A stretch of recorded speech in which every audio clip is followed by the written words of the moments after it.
Hi, everyone. Good morning, good afternoon, good evening, wherever you are. My name is Chisom Chimezie. I am Nigerian, and I'm a fellow of the Millennium Fellowship of the cohort of 2023 this year. And I'm very happy to meet every one of you. I will be moderating the session today, and I want everyone to please quickly introduce themselves in the chat box. If we can do that really quickly, it would be nice. If we can quickly please introduce ourselves in the chat box, everyone. Guys, can everyone hear me? If you can't hear me, feel free to unmute yourself and speak. It's okay. Hi, Alan from Kenya. Hi, Juliana from Kenya.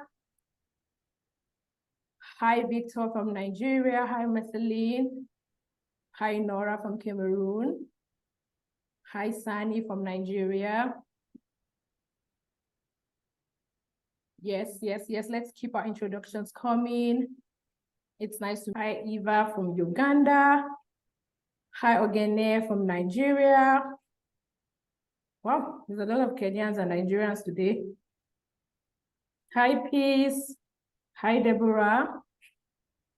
Okay, I think we have quite a number of people on the call.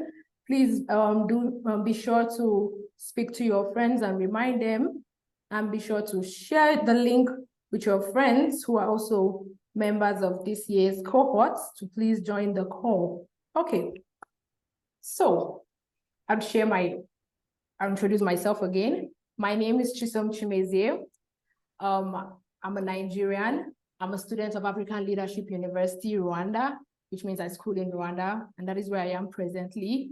And I'm also a Millennium Fellow for the 2023 cohort. And once again, it's nice to meet every one of you in this session. So today, we have a very special guest, Toby Norman, and he would be here, to share a lot with us. Now, Toby is the Chief Executive Officer of Simprints Technology, a nonprofit tech company with a mission to increase transparency and effectiveness in global development. Simprints also builds digital ID powered by biometrics to ensure that every vaccine, every dollar, and every public good reaches the people who need them most. And also studies have shown that Simprints increases impact through real-time precision data. For example, increasing maternal health visits by 38% in Bangladesh, or accurate HIV tracing by 62% in Malawi. Now, working with partners like Gavi and Mercy Corps, Simprints has worked in over 17 countries, helping to deliver health, aid, and finance to about 2.5 million people. Now, Toby holds a PhD from the University of Cambridge on a Gates Scholarship and a BA from Harvard. He's also a Forbes 30 under 30 entrepreneur and a Schwab Social Entrepreneur of the Year and GLG Social Impact Fellow. Now I would like to call Toby to please, speak to us. Toby, the mic is yours. Fantastic. Well, Chisom, thank you so much for having me, and to the whole Millennium Fellowship. It's a real pleasure to be with you. I've actually known about this program, and I've known Sam and the team and the incredible work that all of you are doing for many years, going back nearly 15 years at this point. I've been thinking about and passionate about the work that you and everyone who's part of this fellowship are passionate about. And so for me, it's a real pleasure and it's a real honor to come and speak to you again this year. It feels like I'm coming back to my old friends who are doing some of, I think, the most promising work and have the most potential to make a big difference in the world and in this space in the years to come. So let me just say it's great to be back. Thank you for that super generous introduction. What I thought I'd love to do is maybe spend sort of 15, 20 minutes sharing a little bit about my story, because it wasn't actually that long ago that I was a university undergraduate thinking about getting involved in global development, thinking about a career in global development, and trying to find my way in this space. And what I'll do is I'll share a very brief introduction of Simprints. But I think what's more interesting maybe for this group is to share a little bit more about some of the mistakes I made as we were building this company, some of the challenges that we discovered, working within the global development sector, trying to find a career that united purpose, but also with growth and learning, as well as finding a way to make that match with opportunity and life and all the things I think some of you might be thinking about, regardless of whether you're thinking about technology in particular as your path forward. And I can very happily speak to that. But in general, thinking about careers with purpose and mission with purpose, and talk about some of the things I found, some of the mistakes I made in that space and on that journey, hopefully some of which will be useful. We'll keep that to around sort of 15 minutes. I think the most interesting thing is, of course, actually hearing from everyone, as many people as we can hear. What are you thinking about? What are you grappling? What's the stuff that's really important to you as you think about and start to get engaged in your path forward, and hopefully a path that has purpose, a path that has impact. So let me start just kicking off a little bit about myself and a little bit about Synthesis around this. So my background was I've had a long-term passion for global health. I never thought in a million years that I would be working with a technology social enterprise in the development sector, working with partners from ministries of health to UN agencies to global funders. That was not the path at all. But my background, I was actually a researcher. So I did an undergraduate in biology. I loved biology, loved the science. For me, that was really interesting stuff. And then during that time, started to get more and more interested in medicine, even thought about becoming a doctor at one point, studying pre-med. But when I was an undergrad, there was a man who really heavily influenced my thinking and my trajectory, a guy called Jim Kim, who later became president of the World Bank. And he was writing a lot about the challenge of global health delivery. The argument that he was making that really resonated with me, it's not just having enough clinical knowledge is going to make the health of the whole world better, but actually delivering the interventions we know that work, actually making sure those interventions get there. And he had worked with a ton of great doctors who were amazing one-on-one clinicians, but were struggling to manage population-level health challenges, whether that was malaria, still one of the oldest diseases that humanity has been grappling with, a disease now that with climate change is actually expanding its range of people who it's impacting, to public health challenges like diarrheal diseases or cholera, to the increasing growth of chronic conditions, things like diabetes and cancer. They're playing a bigger and bigger part of poor health and disability globally. And as I got passionate about that and I started digging more into it, ultimately decided to do a PhD. And I did that PhD not in public health, but in management. And the question of could we do better management, practice and discipline to actually apply to public health challenges? And I lived and worked for 4 years in Bangladesh, which I love very dearly, did my PhD research there, and was studying frontline community health workers and trying to understand from them on the front lines, what did it take to actually deliver health in some very, very, in some cases, resource poor, often remote, often challenging settings and environments. And I think that brings me to the first really good piece of advice that I was given when I was starting out my career in this space, which is wherever you're looking to go, whatever you're looking to do, getting deep proximity to an important problem is always a good starting point.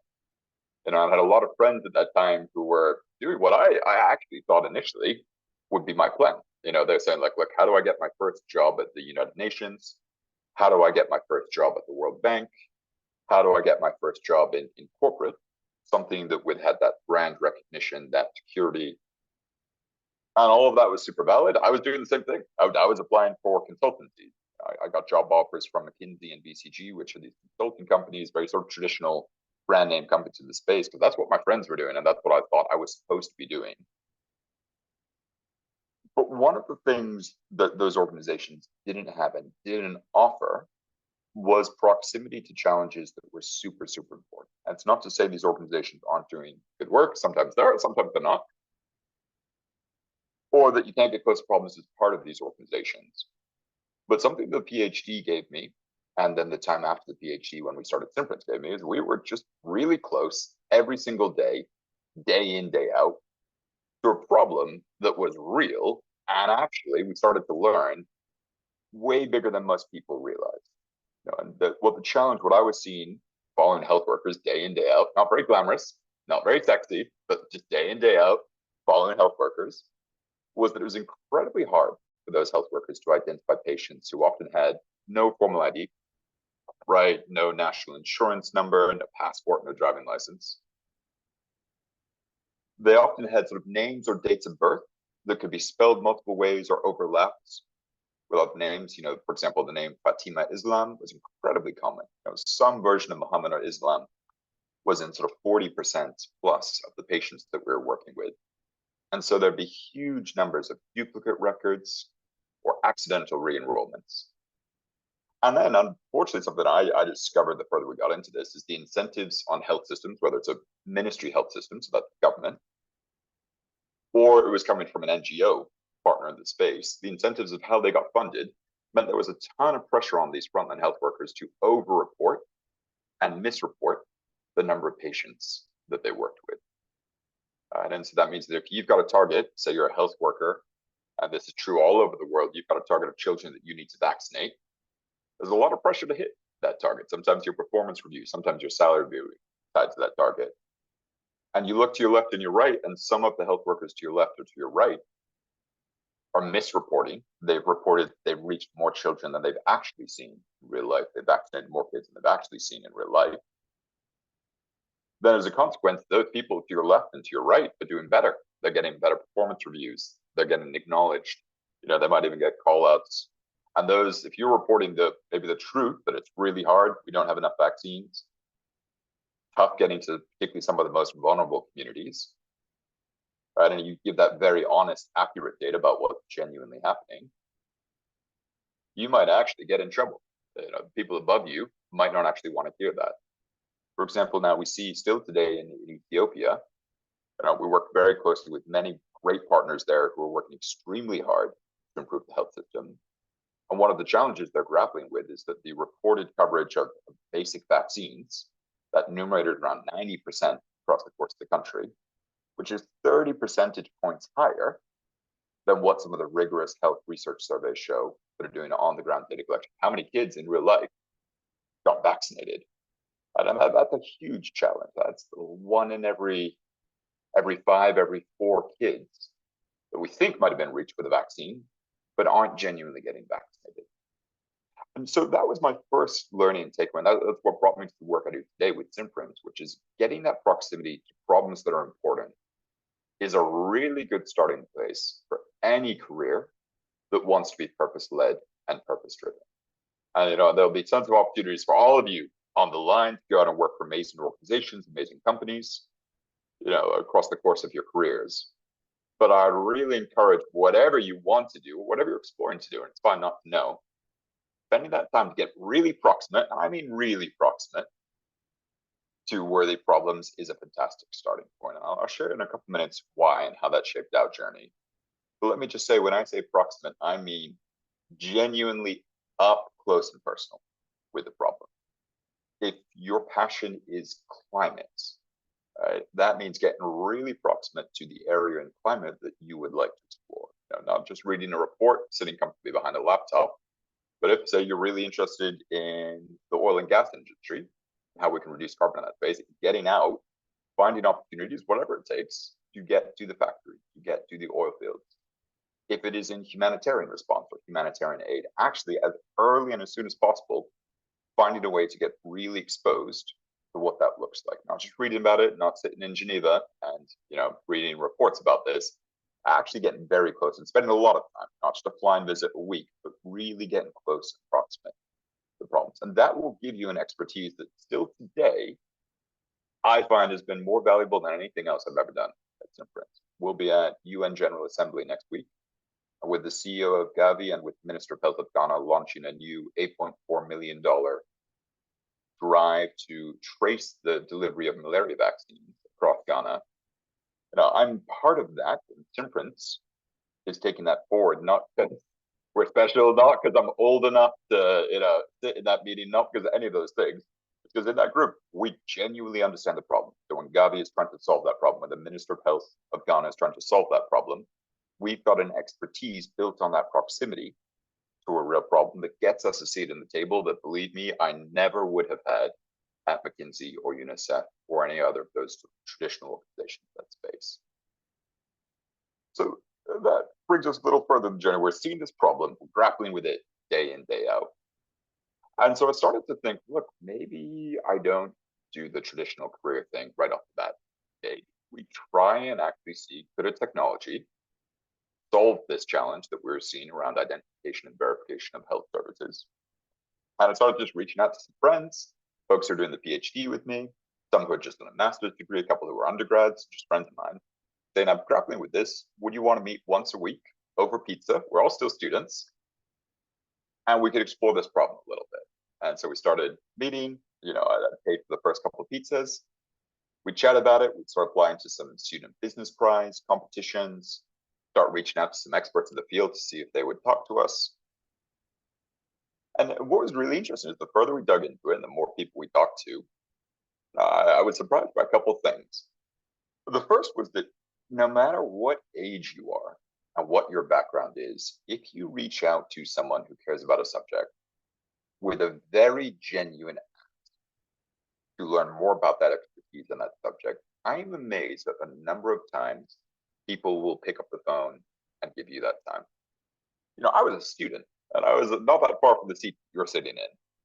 We're reaching out to some big shot professors in public health saying, hey, I've got this niggling question I'm grappling with. I'm terrified to email you because you are, the head of department at Johns Hopkins University. You feel way too intimidating to approach. But you do seem to work on an adjacent area. I'm struggling with this problem. What do you think? And I would send these very sincere emails, and I was amazed. Like 1 in 3 times, people would respond, and I was expecting like 0 in 100 times people would actually come back.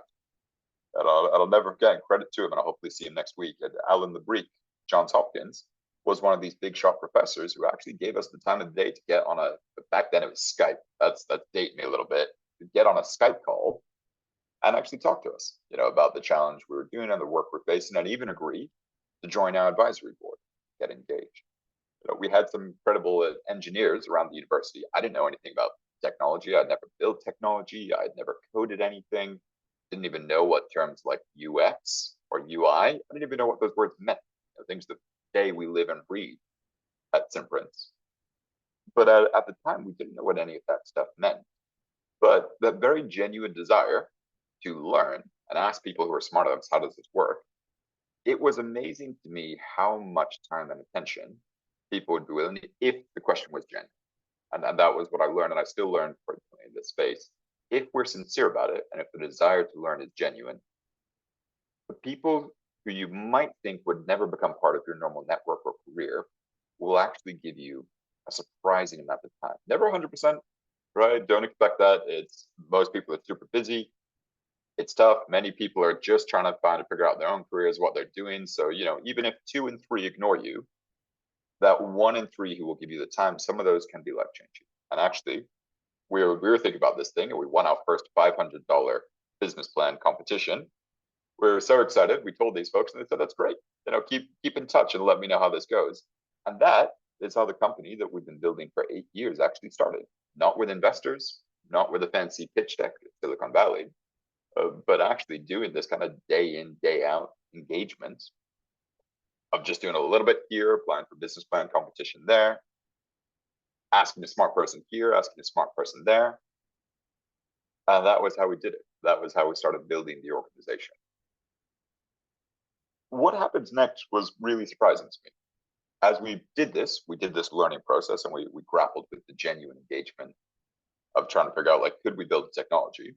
We started to experiment with stuff. And in our case, we looked at, could we use biometrics, so something like a fingerprint, as a way to uniquely link a child, say, to a vaccine record.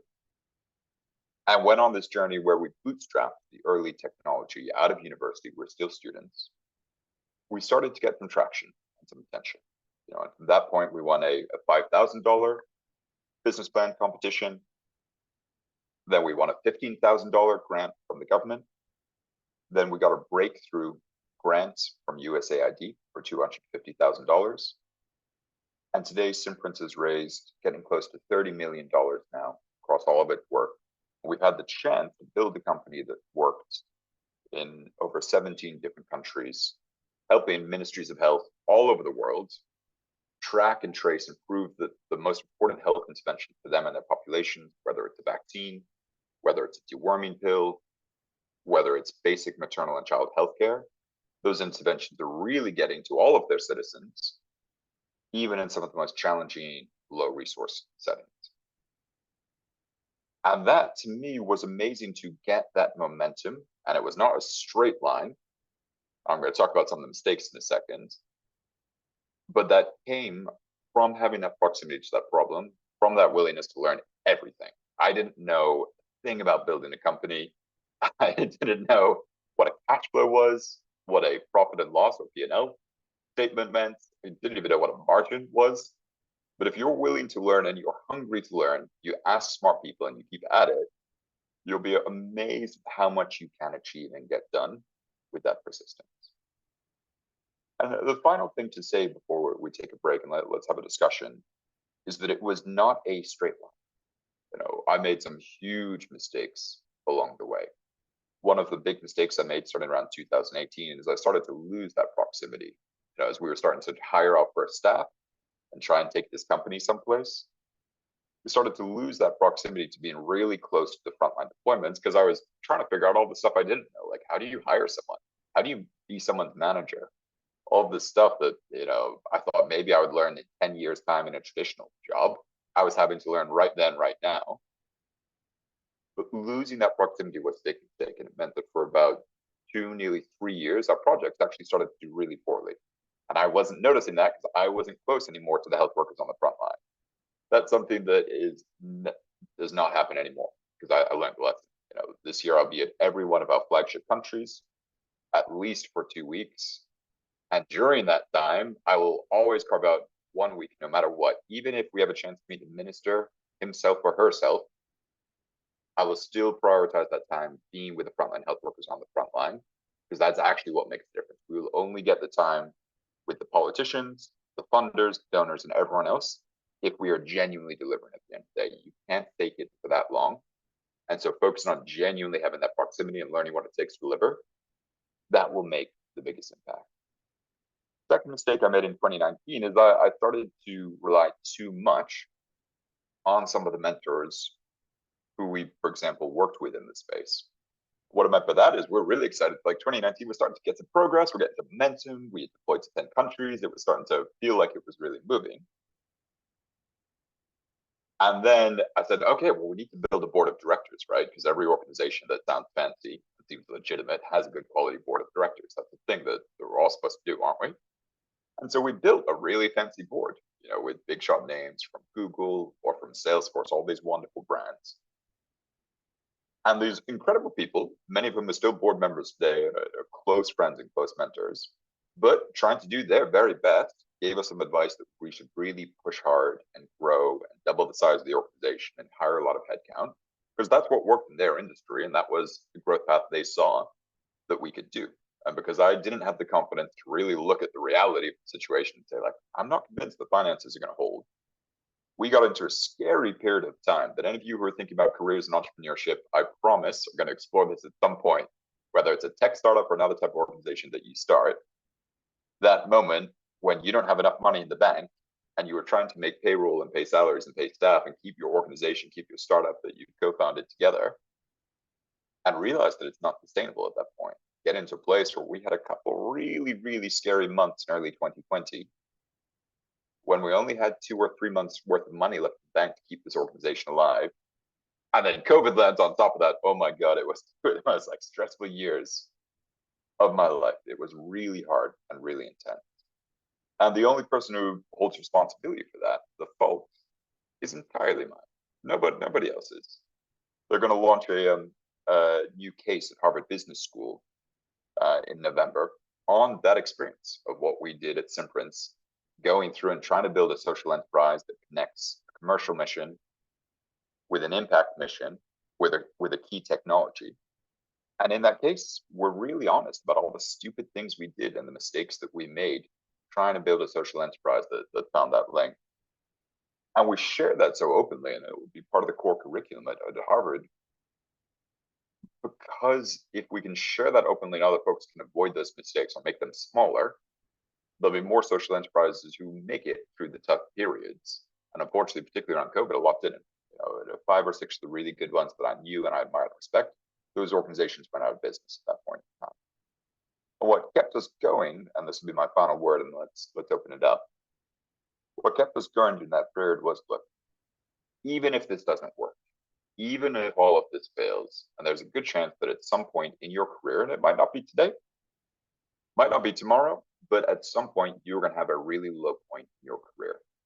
Like you, when your mental health is struggling, when you feel overwhelmed, when it gets really, really hard, you're not feeling like you're being as successful as your peers, not feeling like you're making the difference that you want, you're not making the impact maybe your family is hoping you'll make or see.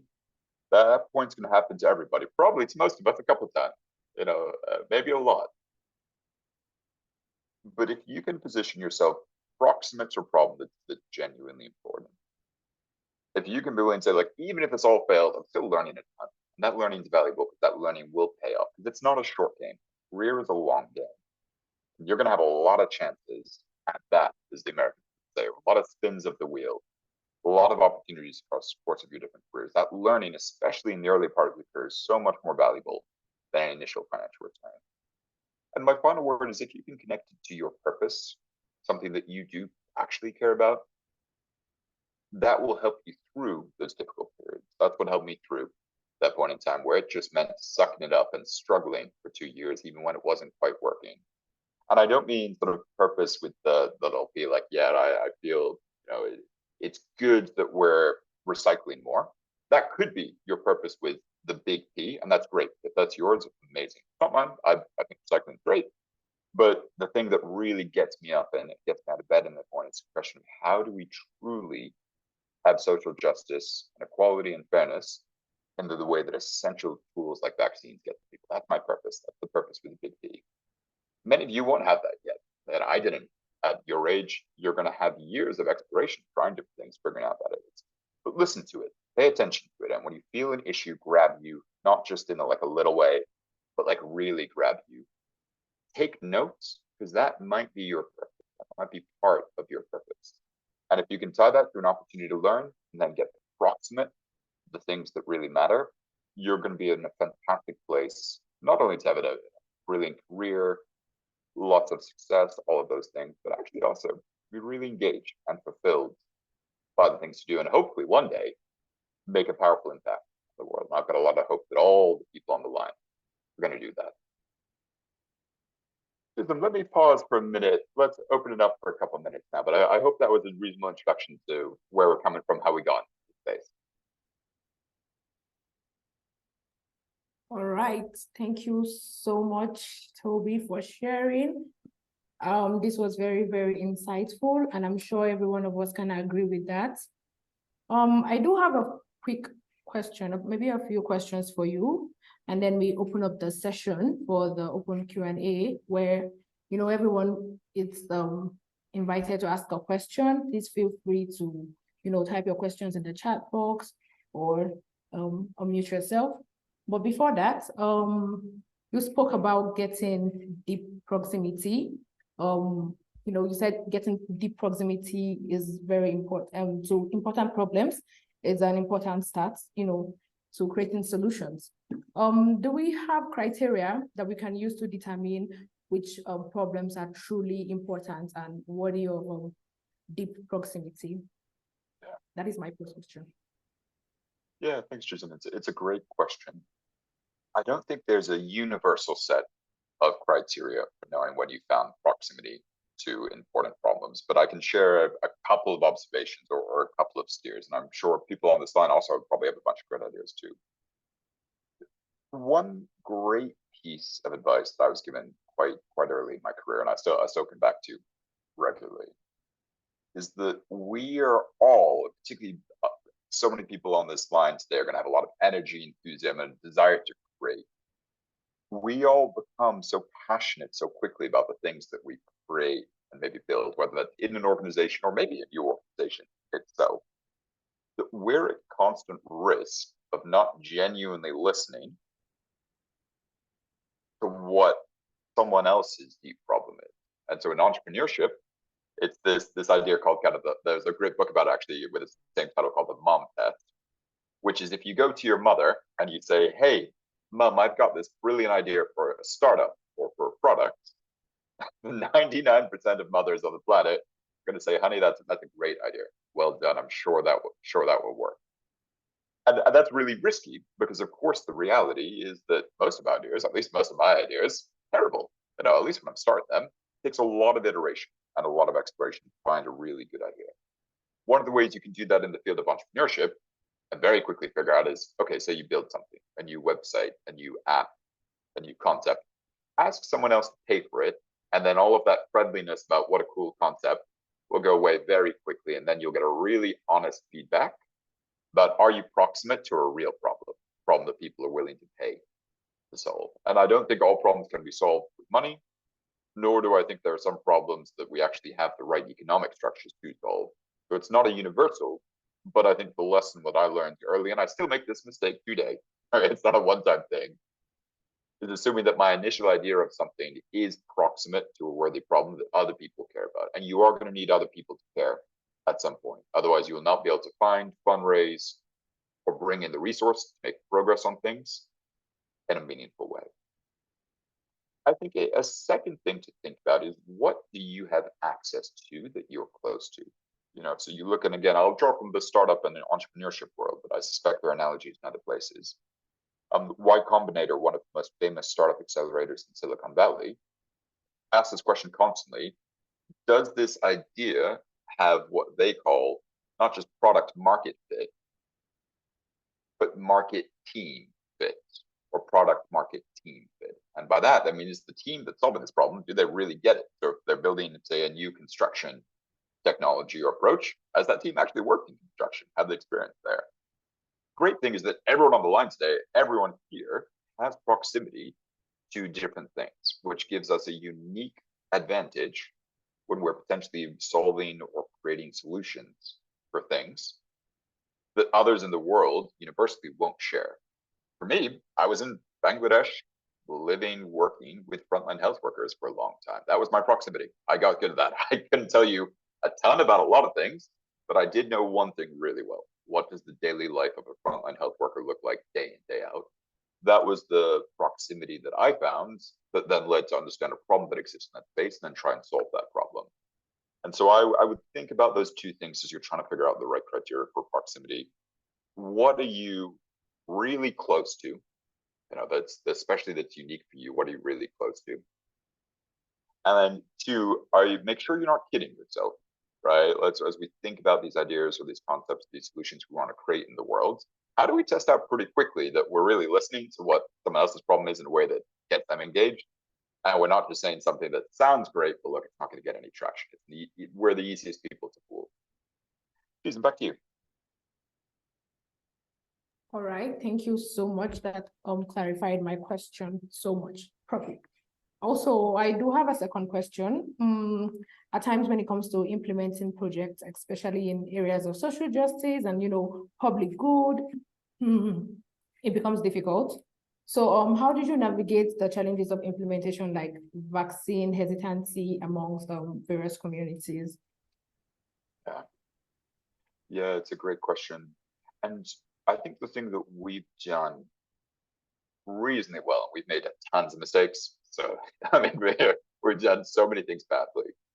One thing I think we've done well is we recognized pretty early that we need to be very deliberate about the role that we can play. So let's take vaccines, the example you raised. If, for example, we're working now in Bangladesh helping the Ministry of Health to deliver measles and rubella vaccine. And it's a tricky vaccine because you need to give it at 9 months and at 15 months, which is a pretty big gap. And that's quite late. Most of the infant immunizations actually happen much, much earlier. And so we see a lot of children who drop out and whose guardians or parents don't bring them back that second dose of MR. And that's why we get terrible measles outbreaks still all across the world, and way too many kids still die of measles. What Simprints can do is we can help build technology that allows you to trace which kids have received which vaccine. We can bring technical assistance support to that technical expertise, help the ministry improve the digital registry. And we can do a lot of the training required for health workers and folks within the ministry to implement these systems. What we cannot do, and what we're not experts in, is solving the challenge of vaccine hesitancy, is running a healthcare system. I'm not Bangladeshi. I would not be credible, and frankly, it would not be right for me to come in and try and run, a vaccine clinic.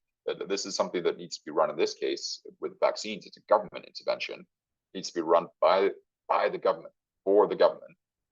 And the messages to communities have to come from people that those communities trust, which in our field is often, not even people at the central HQ, but it's the frontline health workers in those communities who have lived there, who share or understand their religion, who share or understand their language, who share or understand their context. We're working now in Ghana at incredibly diverse populations. Each frontline health worker comes from totally different tribal backgrounds. Actually having trust in the community has to come from them. If myself or showed up or any of our engineers showed up in that context that trust these vaccines, people would be extremely skeptical, and understandably so. So I think where we've been good is choosing the right partners who can grapple with that challenge of vaccine hesitancy. We've turned down some opportunities where we didn't think the partner could actually solve that challenge, or that we would see questions or fears around either vaccines or the use of biometrics or any of this. Because if we don't find a partner who can do that, we're not going to be able to solve that problem. I saw a great question in the chat here around how much do you specialize? And I would especially say in the early days, there's a lot of value in going very deep before you go wider. But you can only achieve that if you're good at then finding, okay, who are the partners who are going to be on my left, my right, to complement me so the whole thing works. That's a great question. All right, thank you so much. So everyone, we are now entering the open Q&A segment of this session. So if you have any questions, please, I want you to raise up your hands or type them in the chat box. Please do not forget to introduce yourself before asking your question. Ebenezer, I can see you've had your hands up for a while now. So you can unmute yourself and, ask your question. Thank you so much, Toby, for that wonderful presentation. My name is Korir Ebenezer from Kenya, and I have a question to ask. Given your background in both technology and international development, what do you believe is the most exciting potential application of biometrics in addressing global health challenges in the near future? Thank you so much. Thanks, Korir. That's a really important question.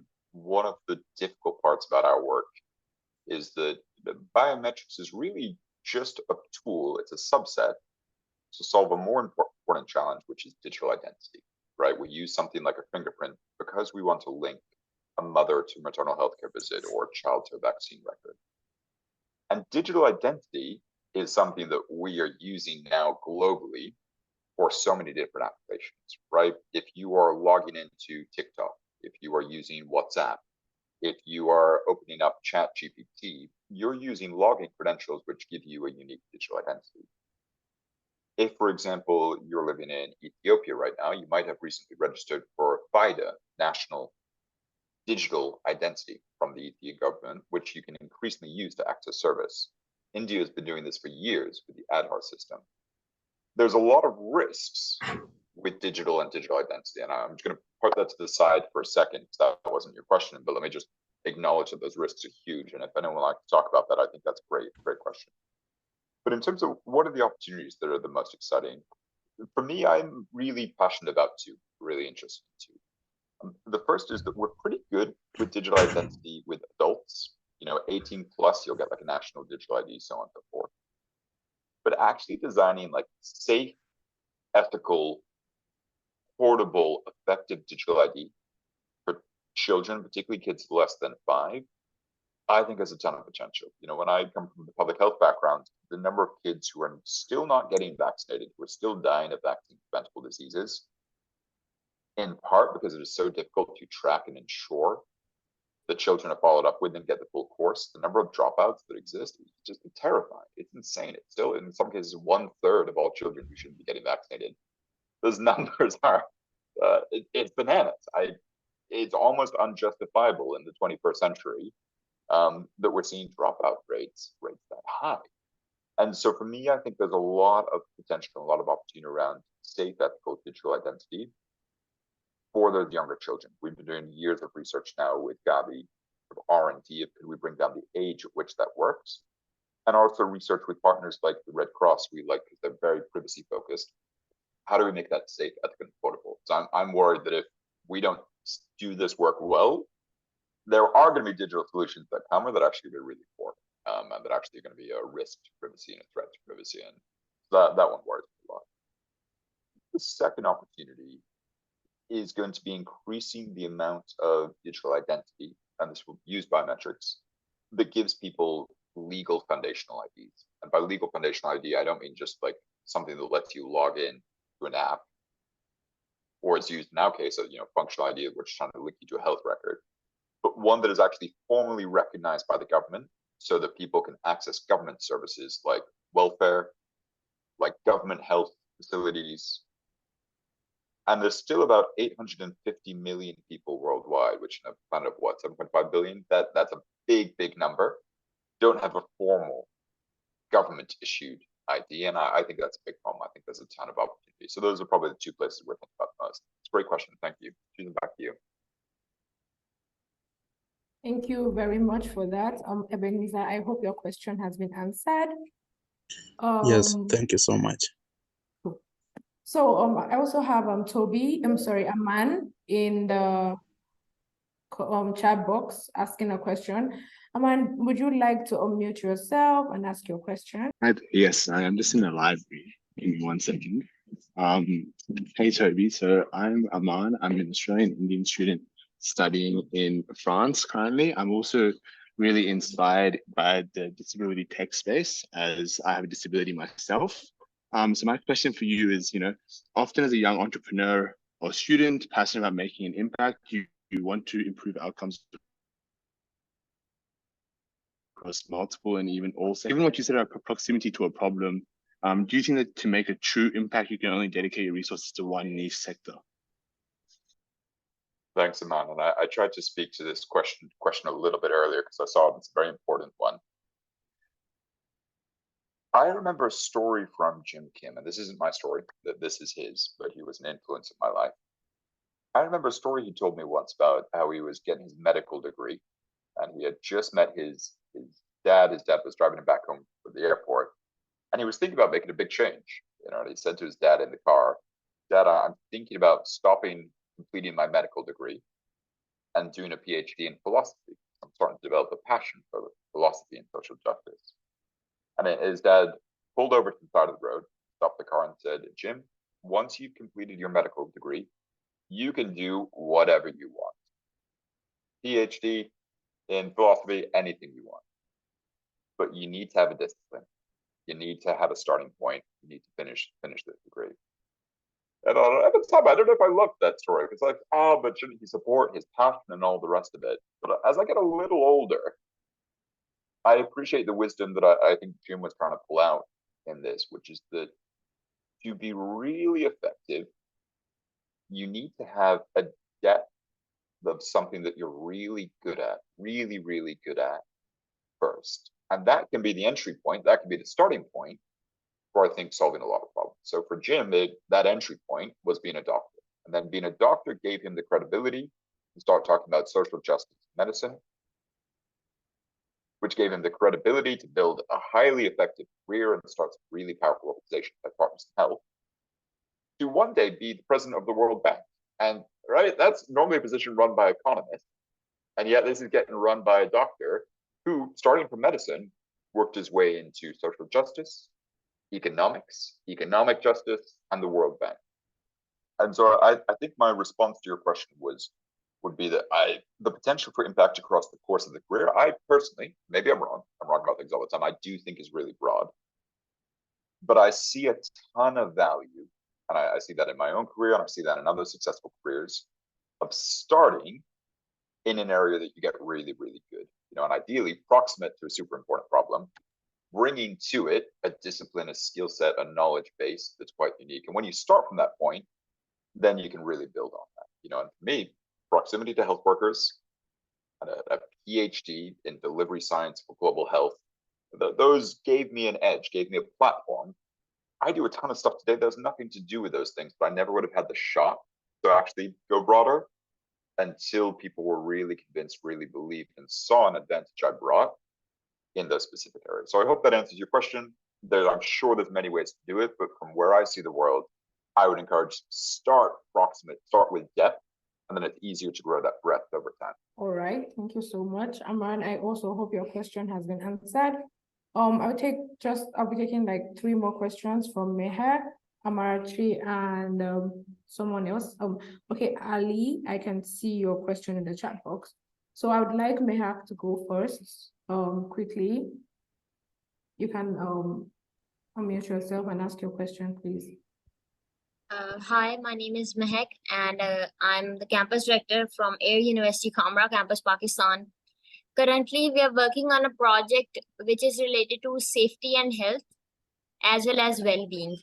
We have currently conducted 2 activities. One was a safety walk and the other one was a tree plantation campaign. And now we are planning to move forward to mental health awareness among students in our university, because they are facing severe anxiety and depression issues due to competition. And we think that this is something that can, reduce their suicidal thoughts, or that can make them sustain.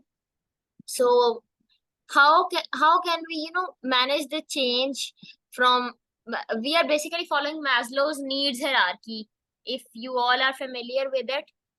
So we want to, go from the down to the upper self-realization part.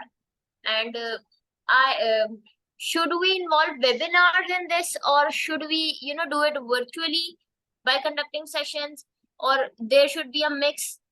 I just want opinions on that, because you are working on this field in a public health sector, and that is very inspiring. Chisholm, should I start with that question, or do you want to take another 1 or 2? Okay, Amarachi, if you don't mind, could you please unmute yourself and ask your question quickly? All right, I just want to confirm that you can hear me.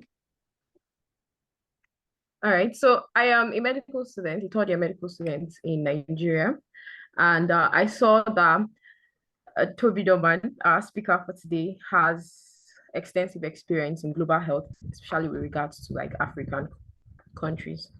So my question is, the primary healthcare unit of the healthcare sector in Nigeria is meant to be the first point of call and the closest healthcare unit to people, which is synonymous to like the GP system in the UK. However, because of neglect and inadequate funding and attention that has been paid to this unit, it is not really fulfilling its purpose. And this puts a lot of pressure on the tertiary healthcare system. So if you go to our tertiary healthcare systems, like the teaching hospitals, you see like lots of people, long lines. The healthcare workers are overstressed, they're overworked. And so this negatively affects like the healthcare system at the tertiary level, and also the quality of healthcare that the patients are receiving. Because if a doctor is stressed from seeing tons and tons of patients, at some point, they're exhausted. We've had cases of doctors slumping, some even dying from stress. It's that bad, right? So my question now is, the government is obviously not a place to turn to at this point, because I don't want to go into full details. Everybody knows, Nigerians can relate. So what kind of solutions, or what solutions can students like me who are passionate about this problem provide to improve the primary health care? Sorry about that, especially taking into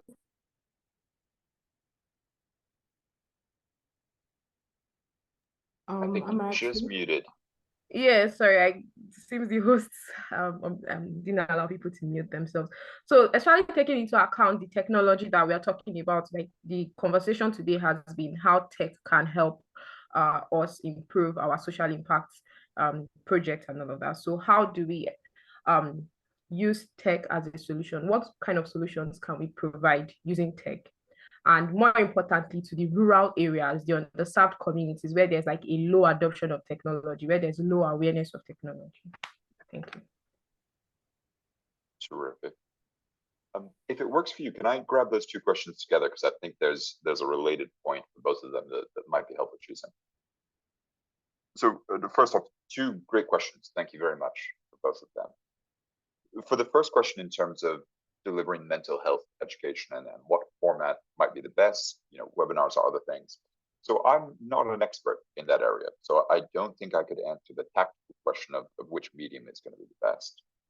But I think my advice, if I was in your shoes at the moment, would be to go and talk to people who know this area well, because there's been a ton of research done on effective mental health messaging and which formats genuinely help reach people, and also which formats actually do the most in terms of helping people improve those outcomes.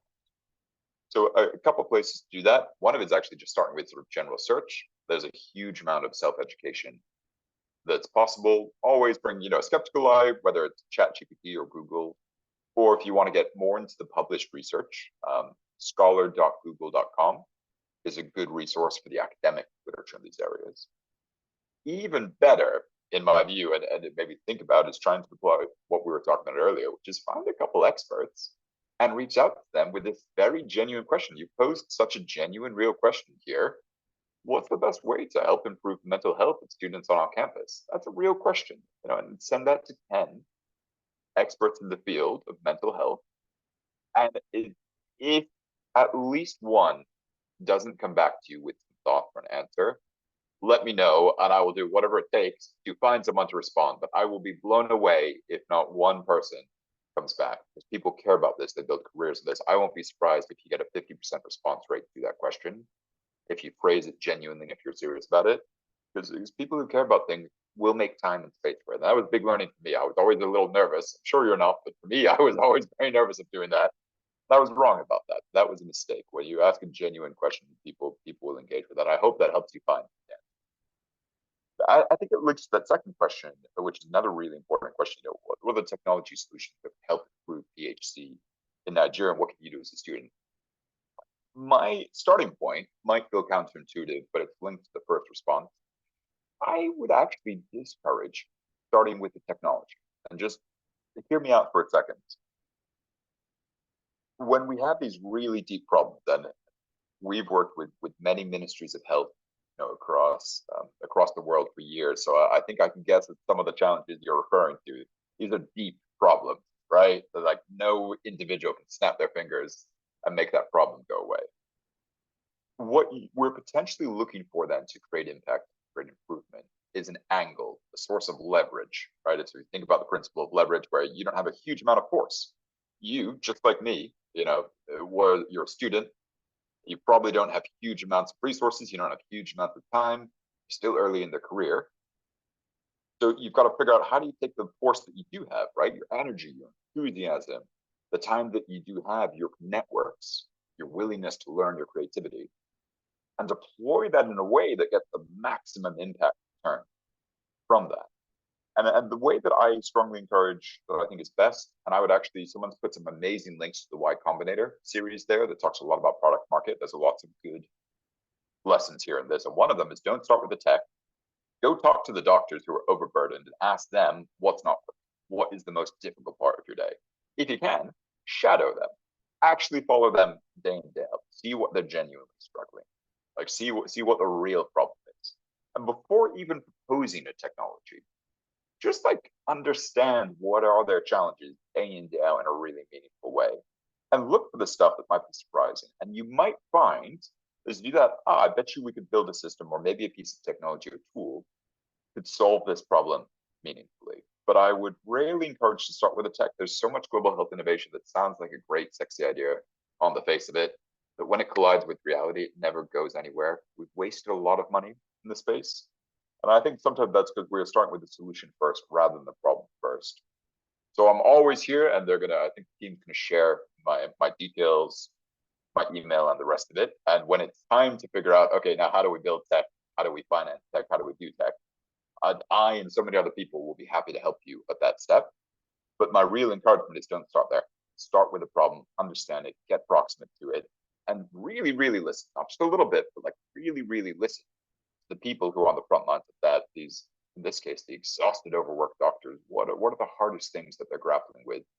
And then maybe you can find an angle to help them do that and get that leverage to make an impact. Jason, back to you. I know we're just about at time, and I really want to respect the time of all the amazing people who have joined us today. Anything else before we close up? Great. So I could still see a few hands up, and I wanted to, ask you if you maybe have a few minutes to stay. But if you I can don't, stay that's until 5 past. Maybe we could do 1 or 2 more questions, if that's all right. okay. So we can take one or two more questions. So I will take Bildad, and then I'll take Oluwademilade. So, Bildad, could you please unmute yourself? Don't forget to introduce yourself, and then ask your question quickly. Okay, thank you so much. This is Bildad from Kenya. My question to Tommy is, I wanted to know the approach in a particular case where I want to use technology, maybe, for example, link patients from the community to a service provider. So suppose I don't have money to begin or to initiate this kind of app, and there's no donor who was currently or is willing to fund that kind of an approach. What will be the best way to approach this? Suppose you've already identified an app that can actually link patients from the community to other service providers. Terrific. Let's start there. So it's a great question, and it's something I can really relate to, because we started in a similar place. When we first started, no one wanted to fund this work. So we ran the first 2 years of Simprints off the back of like a couple, business plan competitions, one very unsuccessful GoFundMe campaign. We literally had like $500 to get started. So we spent a lot of time with no money and no resource trying to build tech. A couple of things that might be helpful. Number one, if you're going to convince people to invest or to fund your ideas, you need to have a very good understanding of what exists on the market. And this is stuff that you can just find with hard work, and it doesn't cost any money to find this. So, like we talked about, go ask smart experts, go look them up on Google, send them LinkedIn messages, find their emails, ask people who know people.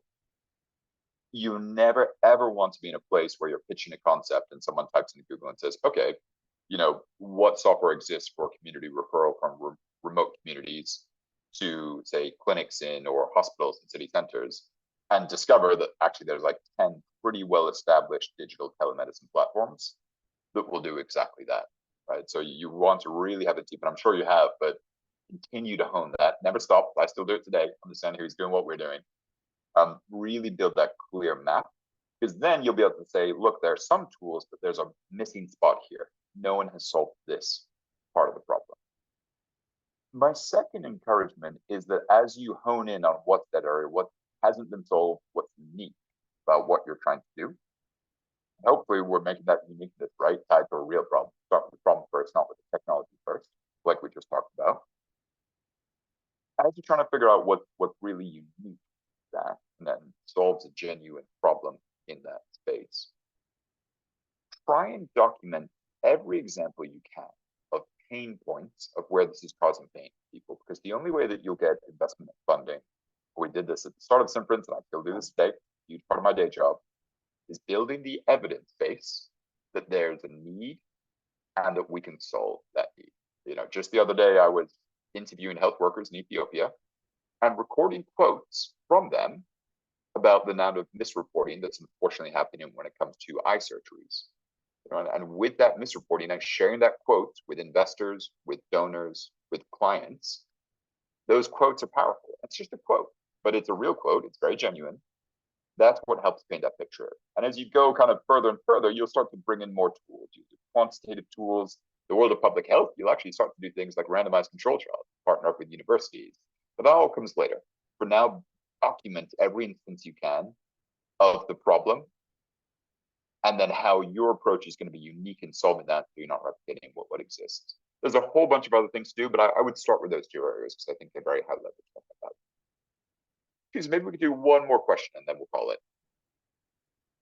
Okay, Oluwademilade, I saw you had a question. Please unmute yourself and, go ahead with your question. That is, if you are still on the call.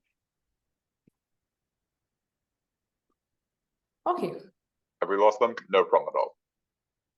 Okay, so we have officially come to the end of the session, and I'm sure each and every one of us enjoyed this session, and we had something very great that we picked from it. For me, it was the fact when you said getting deep proximity to important problems is an important start to creating solutions. That was my major take home today, and I'm really glad I was here to get that. So, Millennium Fellows of 2023 cohort, it was nice meeting every one of you. Please feel free to reach out to the community if you have any issues. And also, we have 2 more webinars that will be happening next week on Tuesday and on Friday. Please keep an eye on your emails for further details. We'll have Smith's Futures on Tuesday and Matt Patsky on Friday. So in the light of that, we are done today, and it was a very nice session, and I hope to see you all next time. Have a nice day, everyone, and thank you so much, Toby. Thank you, everyone. Thank you so much for having me. It's been a real pleasure. Take care. Good luck. Stay in touch if we can ever help. Talk to you soon. Thank you, guys. Bye, everyone.